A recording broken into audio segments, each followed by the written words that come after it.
Hello and welcome to BYJU'S Exam Prep IAS. Welcome to another session of economy this week, wherein we are taking all the important economy related articles which have appeared in business related newspapers for the last 1 week, starting from 28th of January to 3rd of February 2023, and analyzing these articles.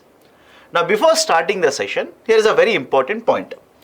As all of you know, on the 1st of February, there was an announcement of union budget. And as a result of the discussion surrounding the union budget, the number of articles related to other events in the economy which have appeared in different newspapers are very, very less. That is not to say that nothing else has taken place apart from union budget in the last 1 week. So rather than the usual number of articles, for this video, the number of articles is slightly lower. The reason is very simple. Before the 1st of February, in majority of the newspapers, the discussion was surrounding what could be the announcement in the budget. And 1st and 2nd of February and 3rd of February even, the articles which have appeared in majority of the newspapers are again related to the budget announcements itself.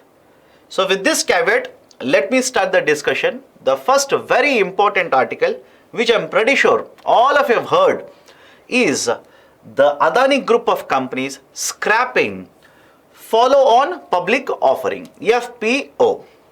Now in the earlier video, that is the video that was provided to you last week, I've covered what has actually happened in the context of Adani group of companies. The Hindenburg report, what does it state? What is the issue that they have raised, and as a result of it, what happened? That was basically the coverage in the earlier video.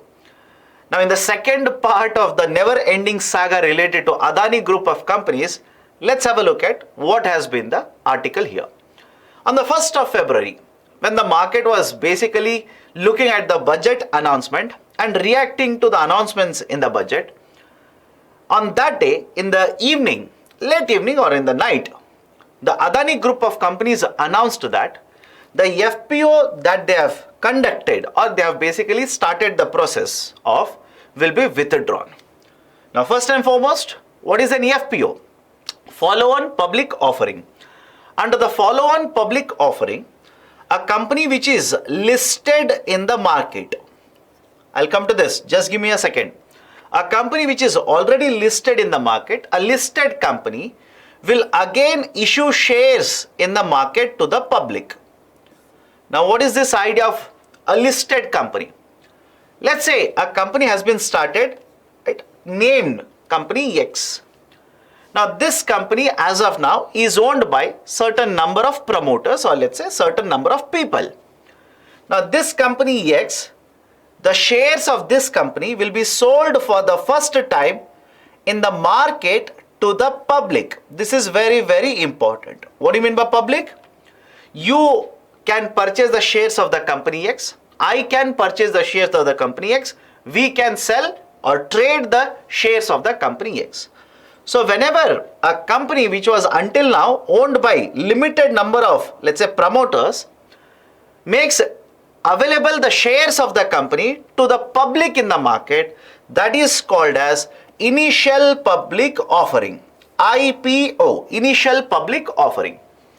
The best example for any company which has conducted an IPO in recent times is Paytm company. Second one is Zomato company.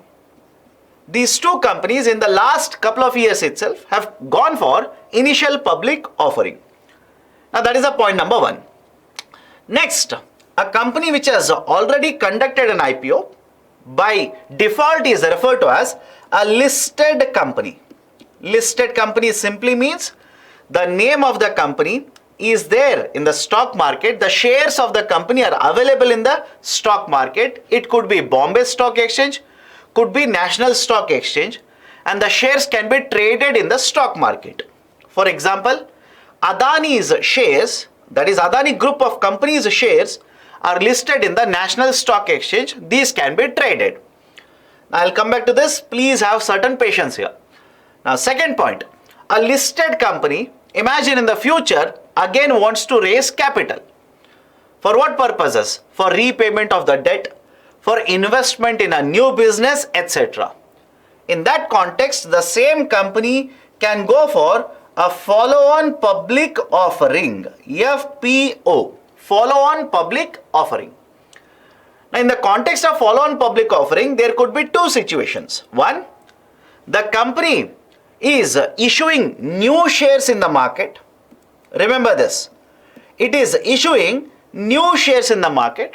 Or second, the company is basically, which has already issued the shares in the market, the promoters or let's say certain investors, their shares are taken.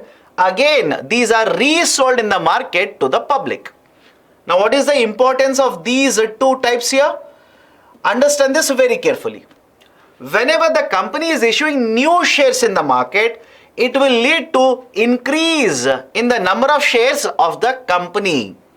For example, I'll take the same company X here.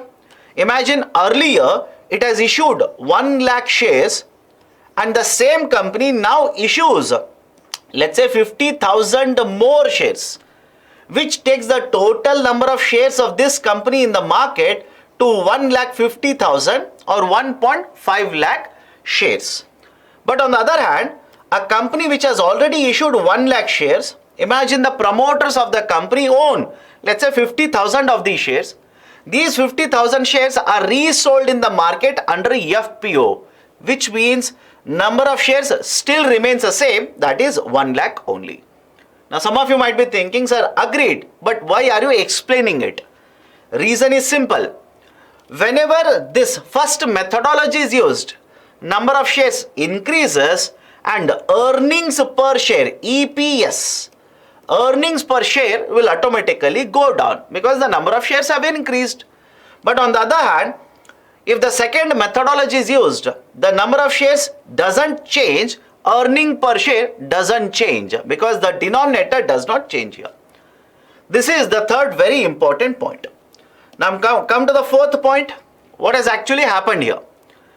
The Adani group of companies shares are already listed in the National Stock Exchange, like I already told you. Now the same company has issued shares under the FPO, follow-on public offering. In fact, as per the statement issued by the group of companies, the FPO was oversubscribed.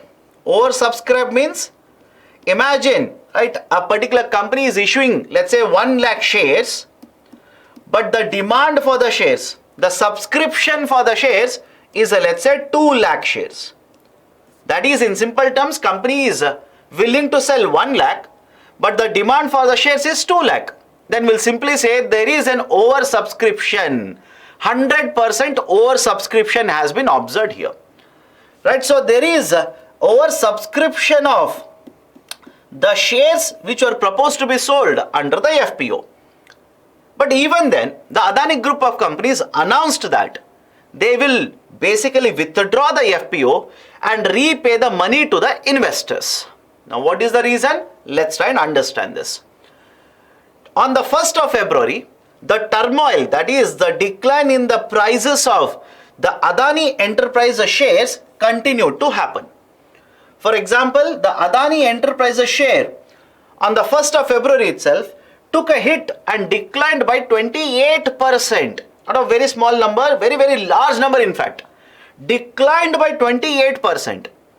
And from the date of Hindenburg report being made public till very, very recently, the market capitalization of the Adani Enterprises has actually declined. Before the report was made public, the market capitalization of this group of companies was more than 19 lakh crore rupees. As per the latest data, it is just around 10 lakh crore rupees. Now some of you ask me, sir, what do you mean by market capitalization here? Simple. Whatever is the number of shares into the market price per share will give you market capitalization. And is it okay if I say that the number of shares has remained same, but the market prices of the shares of these group of companies has taken a hit, has continuously declined. And when the market price will fall down, don't you think the market capitalization of the companies will keep on becoming lower and lower? And that is exactly what has happened here. So on one side, FPO is being conducted, and on the other hand, the market prices of the shares has continuously declined, which has eroded the market capitalization of the companies. But more importantly, look at the next point here. Next important concern is, on one side, the prices, that is the market prices of the shares have taken a nosedive, have contracted or have declined very, very sharply. But on the other hand, the FPO is being conducted, and under the FPO, the pricing that was quoted by the Adani Enterprises was somewhere in the range of 3.1000 or 3100 rupees, odd number, and 3200 rupees, odd number. That is basically a range has been provided. Now on one side, the market prices have fallen down much below the price quoted per share under the FPO, and the decline has not stopped. It has continuously been happening, eroding the investors' money in the market. Now imagine you are an investor. Just think of this. Imagine you are an investor. You have subscribed to the shares of the company in an FPO, and let's say you will be allocated a share at 3100 rupees. But in the market, the shares of the company have taken a hit. Now these are available, let's say, at 2500 rupees a piece. Now if you purchase at 3100, don't you think you've already incurred a loss here? Just think of it. You've already incurred a huge amount of losses, because rather than purchasing from the market at 2500, you have purchased under FPO at 3100. So these were some of the very important reasons, which basically led to the Adani Group of Enterprises to recall, or Adani Enterprises Limited to recall or cancel the FPO. Now is it the end of the story? Of course no. That is only one part of the story related to Adani Group of companies in the last 10 days. This happened on the 1st of February, and as a result of this announcement, the National Stock Exchange actually took a hit. NSE actually took a hit. Because please remember this, some of you will ask, sir, why only NSE will take a hit? Even the BSE should have taken a hit. The reason is simple. The stocks of Adani's group of companies are listed in the NSE, not in the BSE.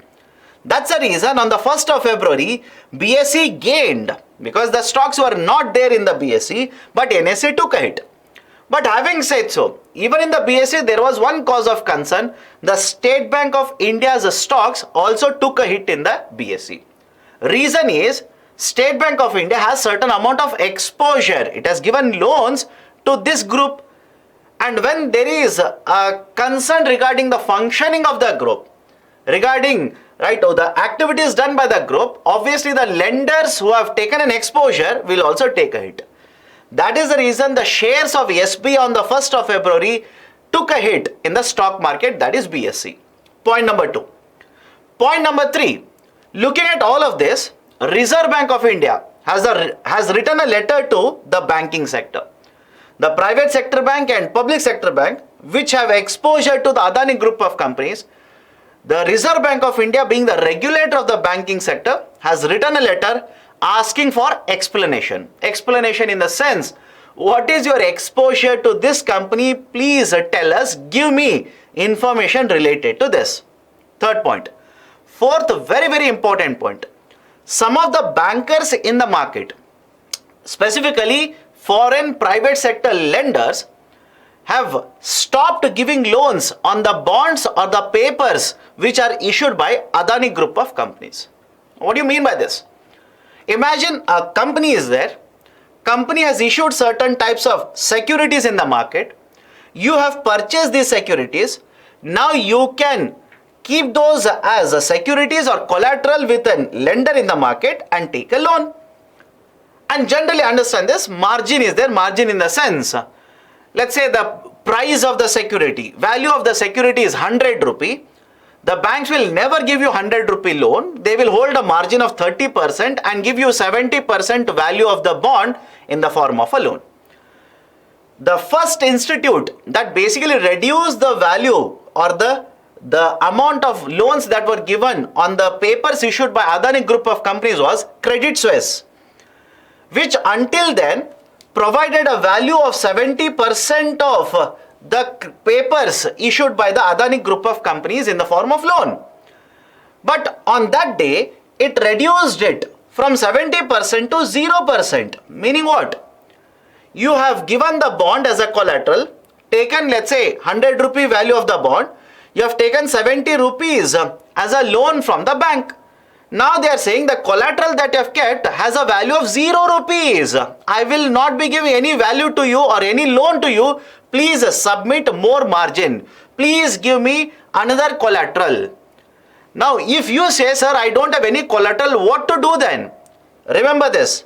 If the value of the collateral is reduced to 0, you are supposed to provide more margin money to the lender. If not, they will simply liquidate, sell off those particular instruments or let's say securities in the market. They will be liquidated. Point number 4, and that also has affected the investor sentiment towards the share or let's say the investment in the group of companies.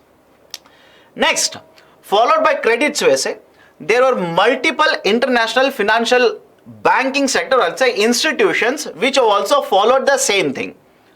That is very important. Fifth very important point. Bangladesh has tied up or has a tie-up or has an agreement with Adani Group. That is in Jharkhand, Adani has, right, basically Adani Group by the way, they have a power plant, they are producing electricity and selling it to Bangladesh.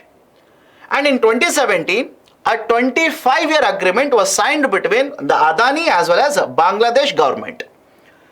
Now the Bangladesh government says that in the agreement, we were supposed to purchase around 1500 megawatts of electricity from this company. We will discontinue it. We will basically review it. Why? As per the agreement, the price that has been quoted by the Adani company is per ton of coal, they have quoted a price of around $400.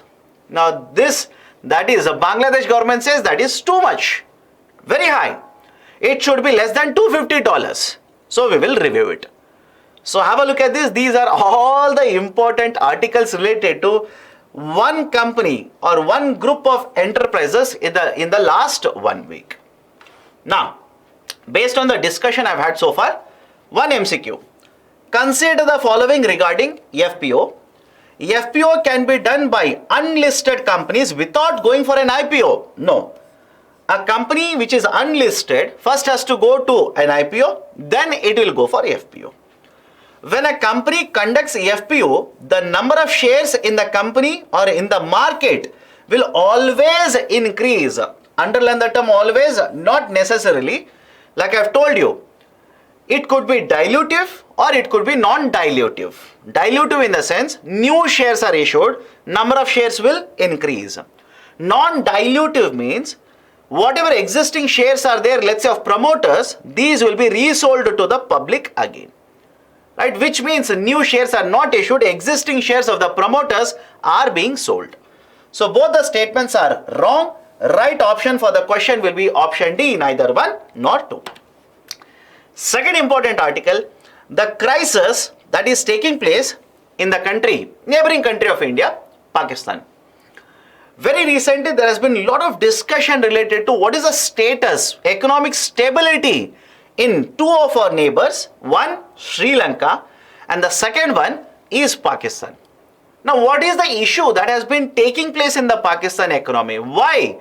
Specifically in the context of economic news, there are concerns raised regarding the stability of the Pakistan and the role of the IMF, International Monetary Fund, to provide assistance to Pakistan now. Now, before understanding what is the role of IMF, what is the issue, what are the crisis points in Pakistan? First one, the debt of the country is very, very high. The debt of the Pakistan's economy is very, very high. Now, whenever the debt is very high, please understand implications are simple. Debt is very high means, one, the debt could be internal in nature and the debt could be also external in nature. Now, if it is internal in nature, at the highest level, what the government can do is, not being worried about inflation, they can print the domestic currencies and use the domestic currencies to repay the debt. That is never a problem. Again, ignoring inflation, because whenever you start printing more and more currencies, that is the domestic currency by the way, the money supply in the economy will go up, and that will contribute to inflation. But please understand this, whenever the debt that you have is also having an external component, which means you have borrowed from somebody else in the international market, you will have to pay in foreign currencies. That is very important. You'll have to pay foreign currencies. And remember this, you might have a printing press, you might also have printing ink, people to print, etc. That does not mean that you're allowed to print a foreign currency. For example, imagine you have a printing paper. Can you print rupees? No. Can Government of India print dollars? Again, no. So the argument is, when there is internal debt, and although again I'm saying it's bad, unsustainable high internal debt, it is bad. But if it is all the debt is internal in nature, there will be a crisis of inflation, but I can manage by collecting more taxes, printing more money, braving of the inflation, I can repay the internal debt. But what if the debt is external? What if the external debt is there? Which means you may or may not have foreign currencies to pay off external debt. And that is exactly what is the worsening situation in both of our neighbors, Sri Lanka as well as Pakistan. As per all the information, or let's say as per the latest information, the forex reserves within the domestic market, that is in Pakistan, have fallen to the lowest level of $3.68 billion. And I hope you understand this. When the forex reserves will drop, two implications. One, import cover will start declining automatically. Import cover will start declining automatically. I'll come to this. And second, it means there is a danger that you will default on the external debt obligations. You will not be able to pay the external debt obligations. And as per various sources, the external debt obligations of Pakistan in the next couple of months will be much higher, somewhere in the range of around $8 billion. Now you don't have to by heart all this data, not at all necessary for exams. But these points are important. These pointers are relevant for UPSC. Now what is the side of an import cover? Import cover basically refers to the ratio of the forex reserves divided by the value of monthly imports. Is it okay? The forex reserves that you have are divided by monthly imports. That is the value of monthly imports. Imagine you have 100 billion forex reserves and monthly you are importing $10 billion. It simply means the forex reserves that you have will be sufficient for importing 10 months worth of imports. Now, is it fair if I say higher the import cover, more stability to the economy? If the import cover is, let's say, 8 months, 10 months, 15 months, it simply means there could be volatility in the market, there could be issue with, let's say, foreign currencies that you are going to receive next in the next couple of months. But there is nothing to be worried. You have sufficient stored forex reserves already. So the import cover for Pakistan has actually declined to less than 1 month. It has a decline to less than 1 month. And have a look at this. Point C, declining forex reserves as such already is a cause of concern. Because understand the point here. If the forex reserves are declining, you will not be able to allow for more and more imports. That's also very important.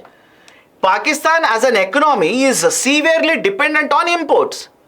So forex reserves are depleting. What about the imports then? Can you allow the free flow of imports like you used to allow earlier? No, you will have to restrict import. As a result of this, more than 6,000 containers having multiple imports are stranded at the port. But the government says, I do not have sufficient forex reserves, hence I will not be able to pay foreign currencies, right? Do not import these containers into the economy. Now you will look at it and say, very good then. They are trying to contain the problem. The problem is not yet over. It will start now. Now you are a dependent on import, or you are an economy which is majorly dependent on import.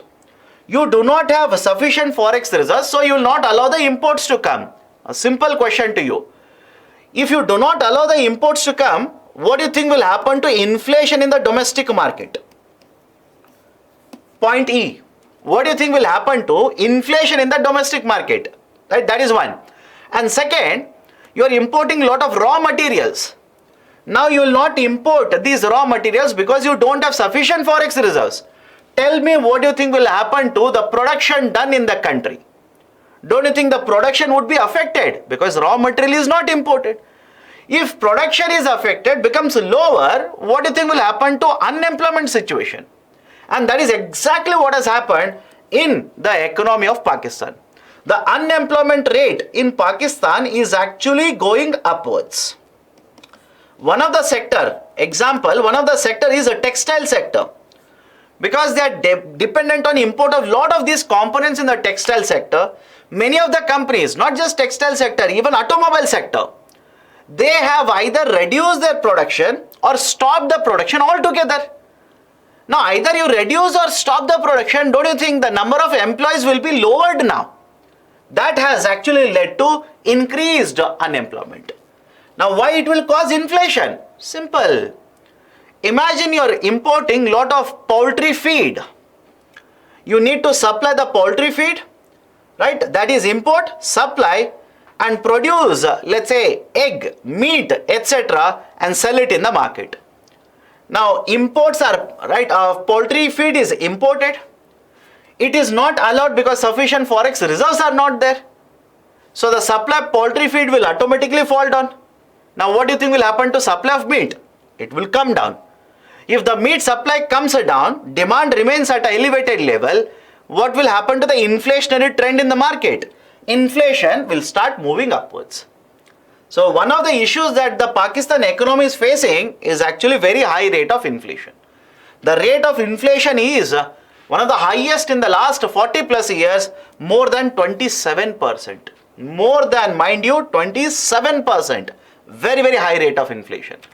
So there is mounting debt, declining forex reserves, employment, right? Issue is there, that is unemployment is increasing, inflation rate is there.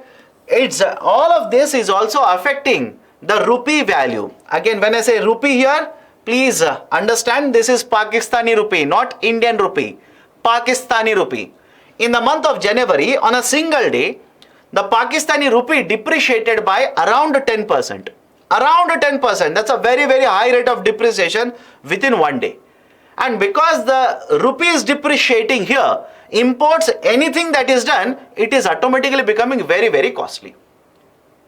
Now, this is the situation. What is the role of IMF? Simple. Whenever any country faces an issue of, let's say, balance of payment, IMF will provide assistance. But please understand this, IMF doesn't simply provide assistance, it imposes conditions. In the context of Pakistan, Sri Lanka, it has already imposed conditions. One of the conditions that it has imposed in Pakistan is they will have to increase the prices of the commodities. And that is the precise reason the energy articles in Pakistan have become very costly. Petrol prices have been hiked. Diesel prices have been hiked. It has become very costly, fueling inflation further.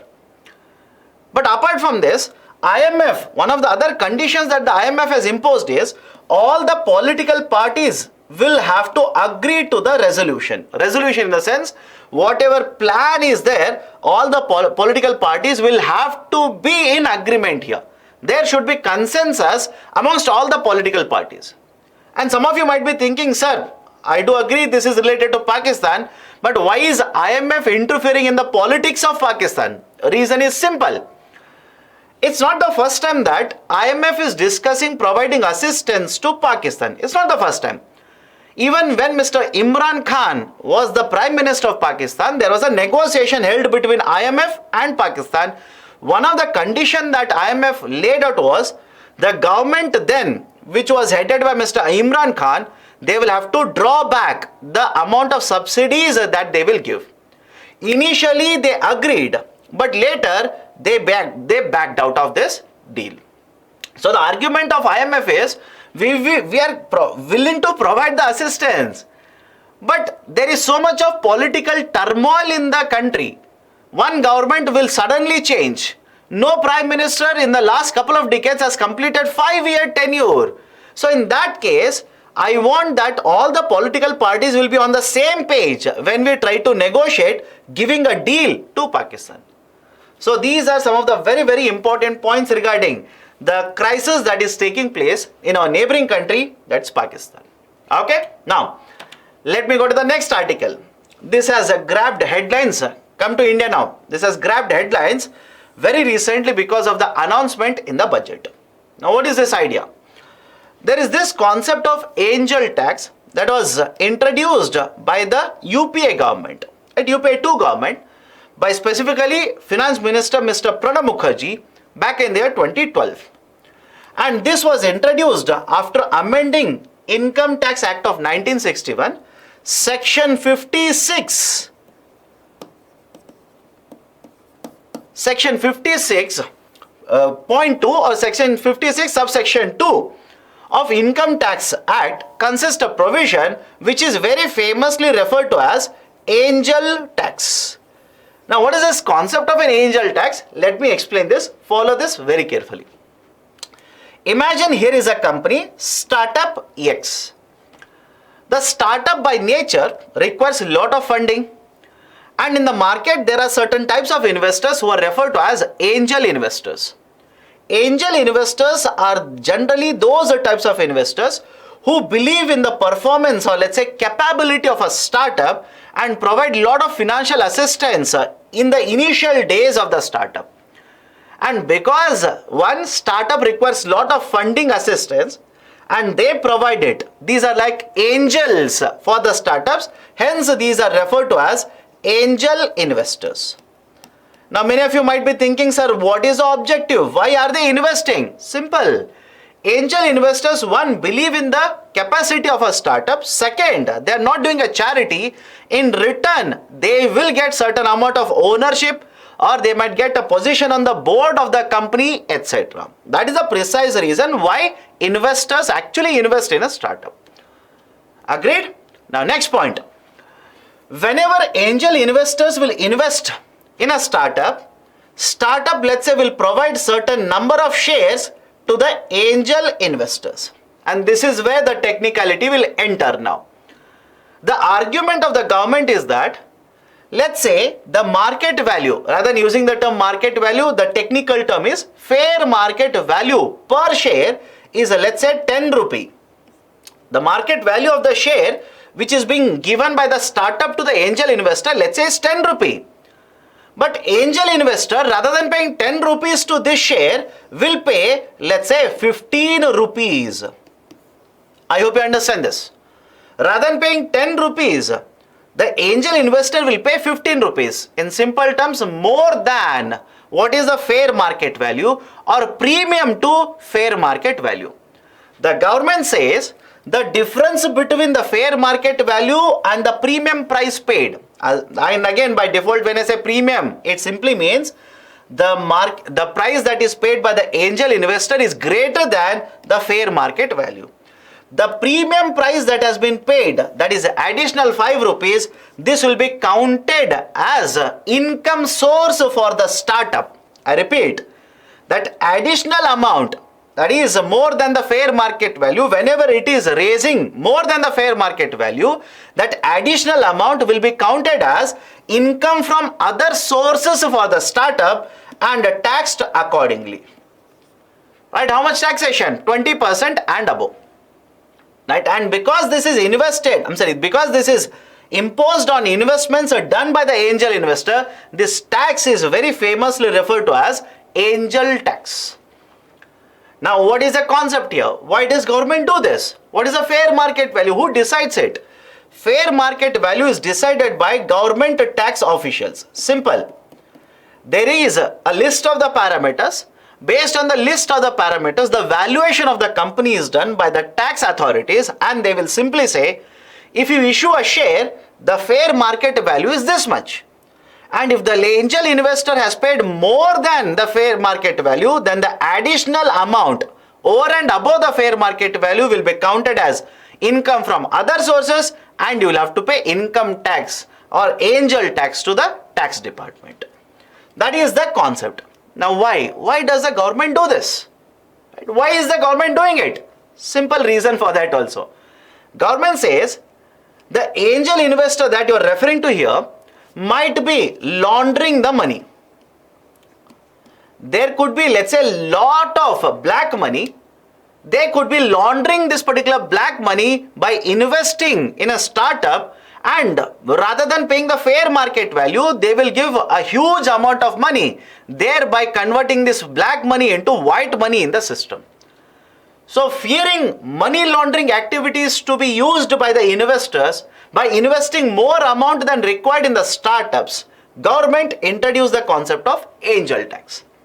But what was the concern related to angel tax? One, this would basically affect the investment that is raised by the startups, because now investors were concerned, right? I'm investing in a startup. Tax department is involved now. They might simply impose taxes on these investments. So as a result of this, investments would come down. Startups would start suffering because they are not able to raise money. And second one, who decides fair market value? The tax department. The methodology that was used was not agreeable to majority of the experts. Having said so, in 2018, certain exemptions were provided by the government regarding the application of angel tax. But specifically, what is the announcement in the budget? Come to the point now. Until now, whatever angel tax was applicable, this was applicable for resident investors, which means investors from India. Now, Government of India, in the recently announced budget, in the finance bill says, I will be deleting the word resident investor. I hope you understand. I'll simply be deleting the word resident, which means what? Until now, the resident investors' investment were covered under angel tax, means investors from India were covered under angel tax. What about foreign investors? Not covered. Now, government says, I will delete the term resident, which means along with the investors from India, now even the investors from the foreign market who are investing in startup will come under the coverage of angel tax. And this has created a lot of chaotic activity in the startup market. Why? There is a reason for it. The reason is that as of now, there is something called as a startup funding winter. That is, the funding in the startups has almost come to a very low level in the recent days. In the last 1 year itself, the startups funding has dropped by more than 30%. And because there are concerns over the recession, slowdown, etc., it is expected to continue for certain more time. Now, already the startups are finding it very difficult to raise funding. Now, foreign investors who have invested in large number of startups in India, such as Sequoia, Tiger Global, they have invested in large number of unicorns in India. Now, even their investments which would come in the future would be affected because of the angel tax. So there is a concern regarding this announcement of or this proposal of the Government of India in the recently announced or let's say proposed budget. Now based on this I have given a question. Consider the following regarding angel tax. It is applicable to the unlisted as well as listed companies. Wrong. It is applicable to unlisted companies. Because you are attracting angel tax means you are still a startup, you are not yet listed. It is applicable when the shares are issued at a discount to the investors? No. These are applicable, this tax is applicable when the shares are issued at a premium to the investors. So both the statements are wrong. Right option for the question will be option D here. Next, Paris Club has provided assurance to Sri Lanka. Like I've already mentioned, another neighboring country that is there in trouble in recent times is Sri Lanka. Now what is this idea? Simple.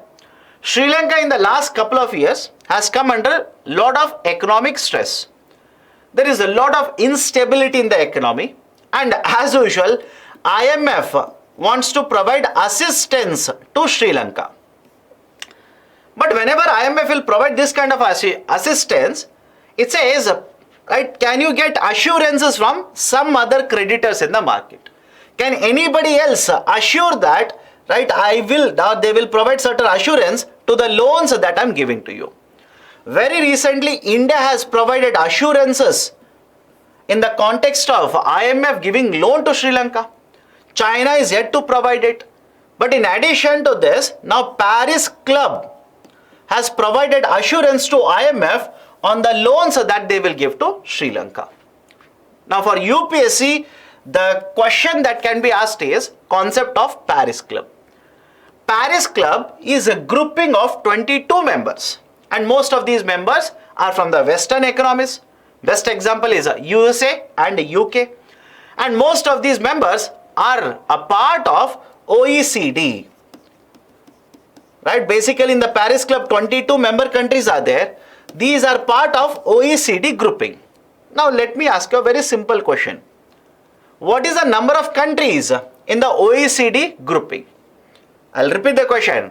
What is the number of countries in the OECD grouping? Is India part of it? Whatever is your answer, please provide it in the comment section below. Now come back to this. Paris is basically an informal grouping of 22 lenders in the global market. They started functioning from 1956 in the international arena. And in the recent times, the importance of Paris Club has actually come down. And in the context of the world, or let's say the global market like this, it is not the first time the Paris Club has actually spoken regarding Sri Lanka. Last year also, in lot of the discussion, Paris Club was there. Now that is point number one. Second point here is, the Paris Club basically functions on consensus and provides debt restructuring. It provides debt restructuring to countries which require certain amount of assistance. But generally Paris Club says, whenever they enter into an agreement with a country which requires a debt restructuring conditions or debt restructuring assistance, that agreement is applicable, or it is basically in consonance or in consensus of all the 22 member countries. And second condition is that whatever are the terms of agreement, more favorable terms of agreement, this country should not be having with any other country that they enter into agreement with. In simple terms, India is a non-member of Paris Club, by the way. China is also a non-member. If Paris Club will provide assistance to Sri Lanka at certain conditions, with certain agreements, more favorable terms cannot be provided by Sri Lanka when they enter into an agreement, let's say, with India. So these are certain important points in the context of Paris Club providing assurance to Sri Lanka. Next, recently strikes have been observed, or strikes have been taking place in Britain. Is Britain the only country where strikes have taken place? That is, strikes means labor not working. Simple. Of course no. Paris also very recently has seen certain number of strikes. But in the context of Britain, what is the issue? Let's try and understand it. In Britain, more than 500,000, more than 5 lakh people, right, that is specifically public servants, have walked out and demanded certain amount of hike in the salaries from the government. Now what is the issue here? Let's try and understand. Britain has been facing one of the highest level of inflation in the last 4 decades. The rate of inflation right now in Britain is more than 10%. It is more than 10%. And I hope you understand this when I say, whenever inflation rate is high, it will have an impact on the consumption patterns in the economy. Sir, why? What do you mean by consumption patterns? Simple. Whenever inflation rate is very high, it will reduce the purchasing power. It will reduce purchasing power. I'll just give an example. Imagine you have 100 rupee, and right now for a particular good the cost is 20 rupees. Using 100 rupee, can I simply say you will be able to purchase 5 units? Now, rather than remaining the price remaining at 20, what if it increases to 25 rupees because of inflation? You have the same amount of 100, but even now you will not be able to purchase same number of quantity. The quantity that you will purchase automatically will come down. That is what I mean when it will reduce the purchasing power, because the basket of goods and services are becoming costly. As a result, the purchasing power will come down. In recent times, the energy prices, the housing prices in Britain have started increasing, and that is affecting the amount of expenditure or the quantity of goods and services that the people in Britain are able to purchase. And as a result of this, in the last couple of months, there have been various discussions between the trade unions as well as the government, and that has led to multiple strikes in different sectors in the last couple of months, culminating into one of the most coordinated, where the number of people who have gone for a strike has been the highest in a generation in Britain, that is more than 5 lakh people. And the concern that these workers are saying is, the inflation rate is higher, but the amount of hike that the government is proposing to provide is somewhere around 5% for some of these workers. For example, government has proposed to hike the payment or the salary of the teachers by 5%. So when your salary is hiked by 5%, inflation rate is more than 10%. Do you think that is sufficient to purchase same quantity of goods and services? Even then it is not sufficient. So there is a demand that the amount of salary that is hiked should be at least equal to the inflation rate in the market. In simple terms, they want the salaries to be indexed to the inflation rate. Now, some of you might be thinking, sir, their argument is correct. They should be given more than the inflation rate, in fact. But the problem here is, it will lead to wage price spiral. Wage price spiral in the market, and that is exactly what the British PM, that is Mr. Rishi Sunak, has warned against. The argument here is, imagine here is a worker. The worker will look at the inflation and ask for hike in the wages. So let's say we will provide a hike. The moment the workers' wages are hiked, obviously the cost of production will go up. And when the cost of production goes up, market prices will go up. And when the market prices will go up, what do you think will happen to inflation? Again go up. Now the worker will look at a higher rate of inflation, again demand a higher wage. And again this will lead to inflation. So don't you think you're basically going round and round about the same 2 points, wherein wages continuously keep on increasing, inflation also keeps on increasing. This is application of wage price spiral. Right, so these are certain very important points regarding the strikes that have taken place in Britain in the last week. So these are the important articles as well as the questions related to these articles which have appeared between 28th January to the 3rd of February 2023. If you like the initiative, please hit the like button, provide your valuable comments in the section below. And more importantly, if you are yet to subscribe to BYJU'S Exam Prep IAS, kindly do it now. Thank you. Have a great day.